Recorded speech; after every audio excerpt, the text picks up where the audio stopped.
বন্ধুগণ, শুভ সকাল। সবাইকে নমস্কার। আজকে রান্না করব তপসী মাছ,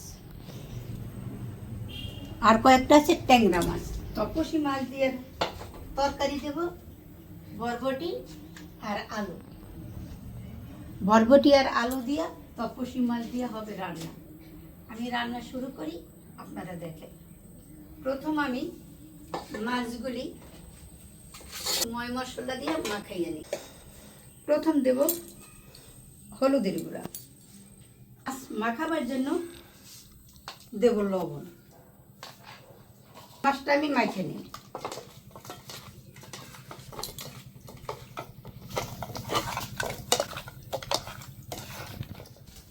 এখন আমি চুলায় আগুন ধরিয়ে দেব। কড়াই গরম হয়ে গেছে, এখন মাছ ভাজার জন্য দিয়ে দেব সরিষার তেল।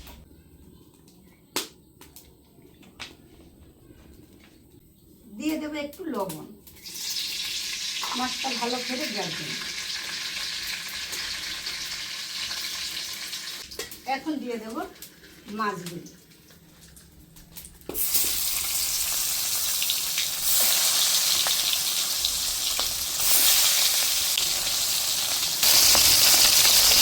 মাছগুলি ভাজা হয়ে গেছে, এখন তুলে নেব।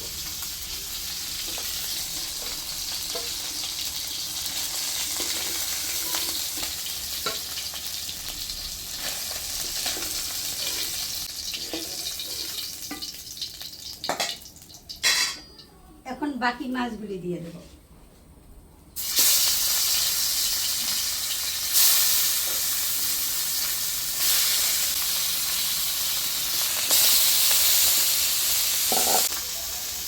মাছগুলি ভাজা হয়ে গেছে, মাছগুলি এখন তুলে নেব।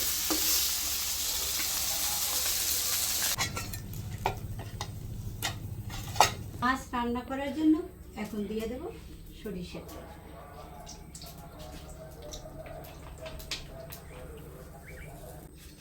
দেব দুইটা তেজপাতা, দুইটা মরিচ, শুকনো মরিচ, আর দিয়ে দেব একটু জিরা।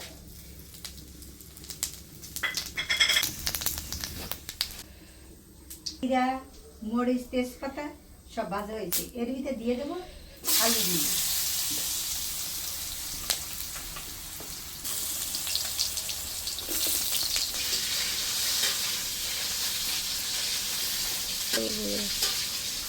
আলুগুলি একটু ভাজলাম, এখন দিয়ে দেবো আলুর ভিতরে মশলাগুলি।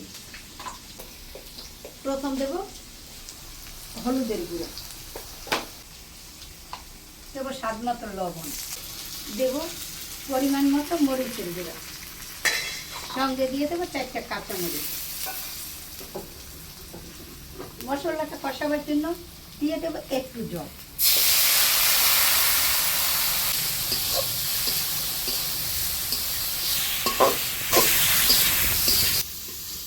মশলাটা কষানো হয়ে গেছে, আলু ভাজা হয়ে গেছে, এখন দিয়ে দেব জল।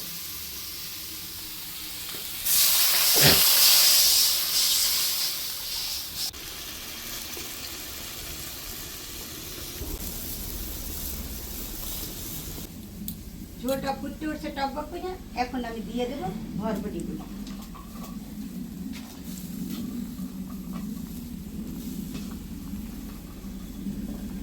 আলু একটু শক্ত, এখন এর আলুগুলো সব গলতে চাই না, তাই একটু আলুর আগে দিলাম, বরবটিগুলো একটু পরে দিলাম।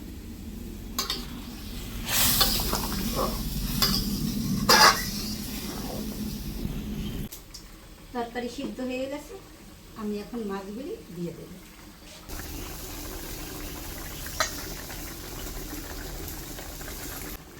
সঙ্গে দিয়ে দেব ধনিয়া এবং জিরা বাটা। আমি এটা একটু পরে দিলাম, এই জন্য একটু গন্ধটা একটু ভালো আসবে।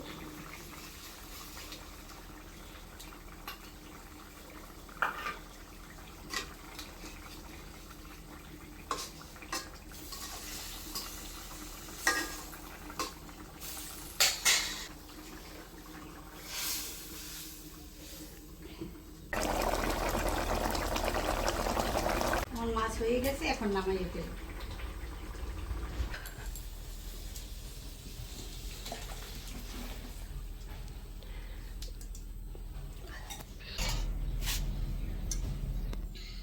তপসী মাছ রান্না হয়ে গেছে। রান্না কেমন হয়েছে আপনারাই দেখবেন, আপনারাই চয়েস করবেন আমার রান্নাটা কেমন হয়েছে। আর আমার রান্নাটা যদি ভালো হয়, যদি মনে করেন আমি ভালো রান্না করছি, তো আপনারা ওইভাবে রান্না করে খেয়ে দেখবেন কেমন লাগে। আর যদি ভালো লাগে লাইক করবেন, শেয়ার করবেন, কমেন্ট দেবেন, বন্ধু হিসেবে পাশে থাকবেন।